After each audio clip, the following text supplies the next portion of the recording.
Hey everyone, I'm Paige Selvin here with the Red Carpet Report, and we are at the Emmys Interactive Media Group reception for the awards. We are meeting with the Lizzie Borden Diaries, which was a huge hit on YouTube, as well as other stars, and chatting with them about what they're most excited about tonight. How are you guys tonight? Doing great. Doing great. Are you excited to be here? You guys have a lot of people with you tonight. We've got, I think the entire cast is here with us tonight, yeah. That's exciting. Must be fun to be all back together. It is, it's great. It's been a while since the show's ended now, so it's sort of like a little reunion. How long has it been since you guys were working together?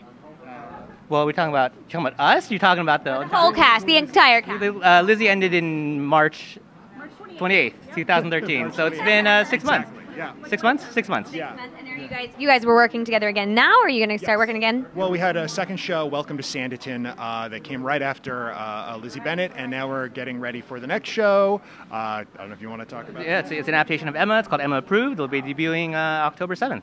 Any hints on like what they can expect from that?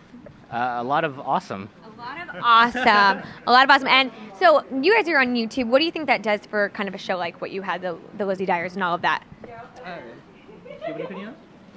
You have any? YouTube is great because it has a built-in community already, and they were used to that vlogging style. So when Lizzie started vlogging, the audience already kind of knew what to expect, and they were ready to follow her journey.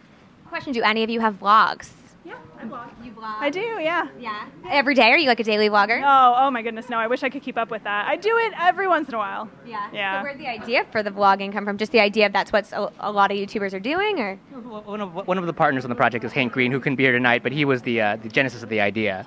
It's a very cool idea. I never would have thought of that, but it seems to really, hit a chord with the audience on YouTube. Oh, yeah, it's been unbelievable, just the response it's been getting, and then watching other people kind of take that and start making their own things inspired by it has just been amazingly gratifying and humbling. Oh, well, very exciting, and congratulations on everything. And you guys are starting again soon, so good luck with your very next show. Thank you. Thanks. Thank you. Awesome. Thanks a lot. You guys. Thanks for watching. If you like this video, make sure you give it a thumbs up, and you can click the subscribe button below. Also, in the comments, let me know who your favorite YouTuber is.